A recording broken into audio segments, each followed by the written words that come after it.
현대인들은 스트레스에 굉장히 많이 노출되어 있는 반면 이 스트레스를 분출하고 해소하는 수단은 굉장히 제한적인 편에 속합니다. 예를 한번 들어볼까요? 오늘 여러분이 직장에 갔는데 갑자기 상사가 미쳐가지고 부르는 거예요. 그래서 말도 안 되는 걸로 막 욕을 하고 탓을 합니다. 그래서 된통 깨지고 왔어요. 억울하기도 하고 빡치고 열받겠죠. 뇌가 막 흥분하기 시작하고 부신에서는 스트레스 호르몬이 뿜뿜뿜 뿜어져 나옵니다. 싸움, 도망 반응이 일어나죠. 근데 이런 반응이 현대사회에서는 별로 그렇게 쓸모가 없다는 거예요. 이 싸움 도망 반응은 우리 몸의 기능을 크도로 달궈서 고압축적으로 에너지를 쓰도록 폭발적으로 에너지를 분출하도록 만든 모드가 바로 싸움 도망 모드입니다. 원시시대 같으면 내 앞에 있는 메머드를 죽창으로 찔러가지고 죽이던가, 아니면 이 메머드한테서 죽을 힘을 다해서 도망가야 되는 것이 바로 싸움 도망 반응 모드인 거예요. 그런데 여러분들이 그렇게 할 수 있나요? 지금 여러분들의 직장에서는 상사를 때려 죽일 수도 없고요, 상사 말 무시하고 자리를 박차고 나올 수도 없습니다. 싸우거나 도망가는 것 이외에 다른 스트레스 극복법이 필요하다는 얘기죠. 스트레스 반응이 일어나게 되면요, 먼저 에피네프린이라고 하는 호르몬이 분비가 됩니다. 이 에피네프린은 포도당 저장 창고인 글리코겐과 에너지 저장 창고인 지방산을 풀어서 포도당을 만듭니다. 그리고 이 맛있는 에너지원 포도당을 뇌와 근육에 엄청나게 공급하기 시작하죠. 그리고 나서 나오는 코르티솔은 여기에 더해서 이 포도당이 중요하지 않은 기관으로 가는 것들을 다 차단해버립니다. 뇌와 근육 이외의 모든 것입니다. 이를테면 먹는 것, 싸는 것, 소화기하고 비뇨기가 이제 대표적인 거죠. 그래서 스트레스 받으면은 배가 잘 고프지 않습니다. 그런데 이제 문제는 이거죠. 현대인들은 이렇게 펌핑 시켜가지고 비축하는 이 에너지를 모조리 써버리기가 굉장히 힘들다는 거예요. 예전 같으면 이제 영끌에서 모은 에너지를 죽창을 들고 메모드를 찌르거나 아니면 메모드로부터 죽을 힘을 다해서 도망갔기 때문에 이 에너지를 다 써버렸어요. 그래서 크게 문제가 없었습니다. 하지만 현대인들은 이렇게 만들어 놓은 에너지들이 혈액에 그대로 남아버리게 되죠. 포도당이 그대로 남는다는 얘기예요.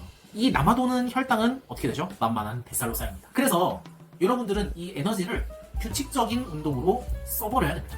얼마나 써버려야 되냐면, 구석기인들 같은 경우에는 한 끼 식사를 구하기 위해서 적어도 8km에서 16km 정도는 이동을 했어야 됐어요. 현대인들 기준에서 매번 4끼마다 10km씩 뛴다고 생각해보세요.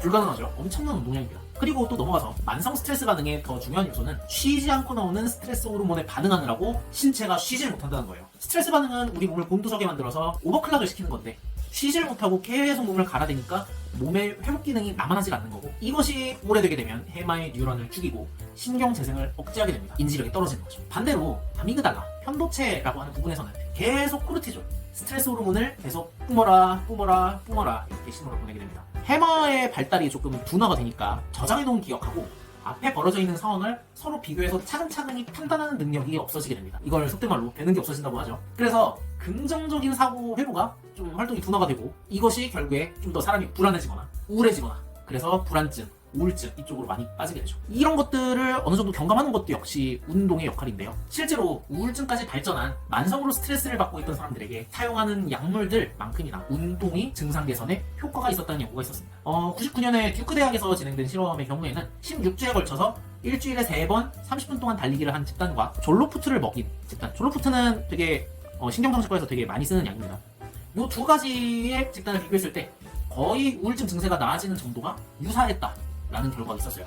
물론 현재 우울감에 아주 빠져있는 사람들은요, 의욕 자체가 좀 줄어들어 있는 경우가 많기 때문에 이렇게 일주일에 3번 규칙적으로 운동하지 못할 가능성이 굉장히 큽니다. 그래서 만약에 당신이 좀 우울감에 빠져있는 분이라면 우선 하루를 뛰어본다, 이틀을 뛰어본다, 3일을 뛰어본다, 이렇게 계속 늘려가지고 성취를 차곡차곡 쌓아나가는 것이 무엇보다 중요하겠죠.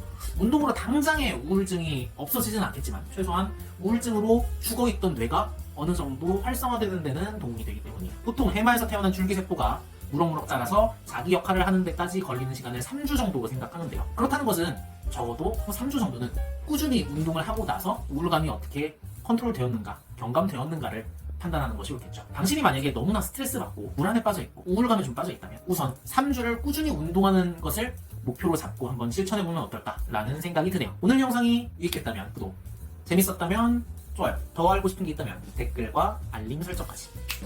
감사합니다.